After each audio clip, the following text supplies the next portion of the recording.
आदिवासी समाज की अपनी विशिष्ट संस्कृति, परंपराएं और सामाजिक ढांचा और मान्यताएं होती हैं। इनके अनेक रूढ़ियां और रीति रिवाज सदियों से समुदाय द्वारा अपनाए गए हैं, जिनमें से एक है संपत्ति के बंटवारे में महिलाओं की भूमिका।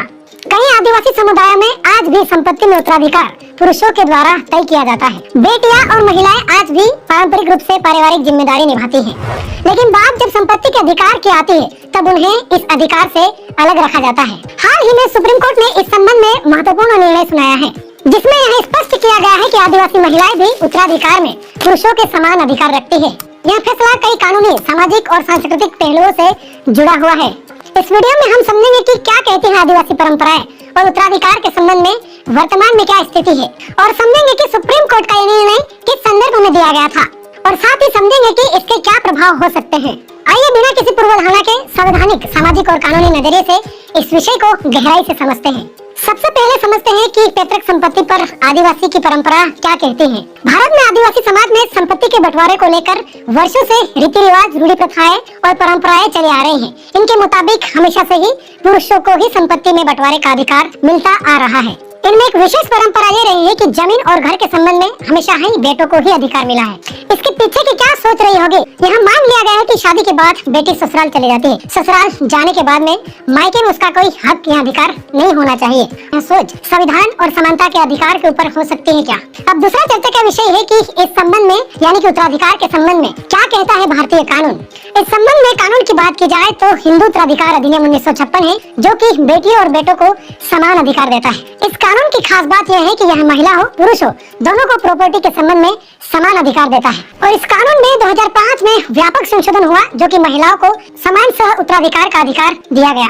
लेकिन इस कानून की एक बड़ी बात है, यह कानून आदिवासियों पर लागू नहीं होता है, क्योंकि भारत के संविधान के अनुच्छेद 342 अनुसूचित जनजातियों को कई ऐसे आम कानूनों से छूट प्रदान करता है ताकि वह अपने अधिकार, संस्कृति और पहचान को यथावत बनाए रखे। भारत देश में आदिवासियों में संपत्ति के बंटवारे को लेकर या फिर उत्तराधिकार के अधिकार के संबंध में अलग अलग राज्यों में क्या क्या कानून है और उनकी क्या क्या व्यवस्थाएं हैं। सबसे पहले बात करते हैं झारखंड राज्य की, जहां पर CNT और SPT एक्ट लागू है, जो कि इस कानून के तहत यहाँ पुरुषों को ही मालिकाना हक प्रदान करने की जिम्मेदारी देता है। ये कानून में सिर्फ पुरुषों को ही जमीन का मालिकाना हक देने की बात करता है, और यह कानून महिलाओं को कब्जा चलाने का अधिकार तो देता है, लेकिन हस्तांतरण और बिक्री के मामले में नहीं।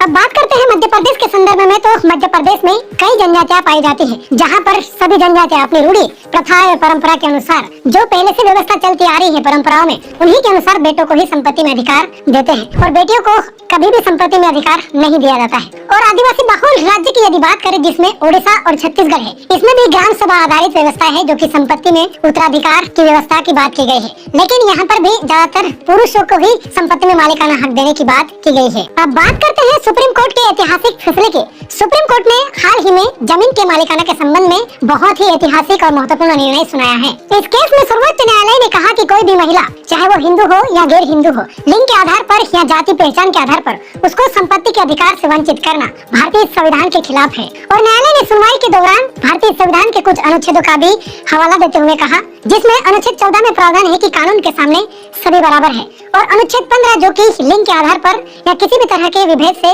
वर्जित करता है, यानी कि प्रतिबंधित करता है, और अनुच्छेद 21 जो कि जीवन और व्यक्तिगत आजादी का अधिकार देता है। ये तीनों अधिकार के वायलेशन के संबंध में न्यायालय ने ये फैसला सुनाया है। और सुनवाई के दौरान न्यायालय ने आगे कहा कि रूढ़ियों और परंपराओं को संविधान की कसौटी पर रखने का वक्त आ गया है। और न्यायालय ने कहा कि यदि कोई परंपरा या रूढ़ी यदि समानता के अधिकार या गरिमा के अधिकार का उल्लंघन करती है तो वह लीगल नहीं हो सकती। अब बात करते हैं इस फैसले के बाद क्या बदलने वाला है और इसका क्या असर और प्रभाव देखने को मिलेगा।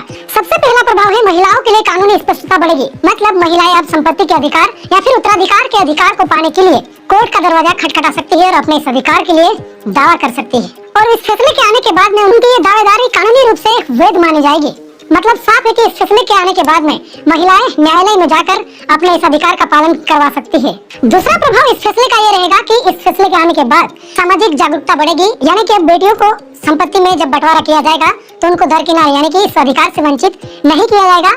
तीसरा इसका प्रभाव यहाँ हमें देखने को मिल सकता है कि यहाँ आने वाली पीढ़ी के लिए प्रेरणा स्रोत के रूप में बन सकता है। यह फैसला न सिर्फ वर्तमान पीढ़ी के लिए नहीं बल्कि आने वाले भविष्य की नई शुरुआत बन सकता है। और चौथा इसका सबसे बड़ा प्रभाव हो सकता है कि महिला सशक्तिकरण की दिशा में ठोस कदम साबित हो सकता है। मतलब साफ है कि इस फैसले के आने के बाद में महिलाएं अब संपत्ति के अधिकार में दावा कर सकेगी। अब हर मामले में जो कि प्रॉपर्टी के संबंध में रहेगा वहाँ पर दावा करके अपने अधिकार का पालन करवा सकती है। हर समाज समय के साथ बदलता है और जब परंपरा, कानून और संवैधानिक मूल्य एक दूसरे से संवाद करते हैं तो ऐसे फैसले सामने आते हैं जो इतिहास में एक नया अध्याय जोड़ते हैं। सुप्रीम कोर्ट का यह निर्णय केवल कानूनी व्याख्या नहीं बल्कि एक सुनहरा अवसर है जहां समाज अपनी परंपराओं पर पुनर्विचार कर सकता है और महिलाओं को उनके अधिकारों के साथ में गरिमा भी दे सकता है। और न तो यह फैसला किसी परंपरा को मिटाता है, न ही किसी पहचान को कम करता है।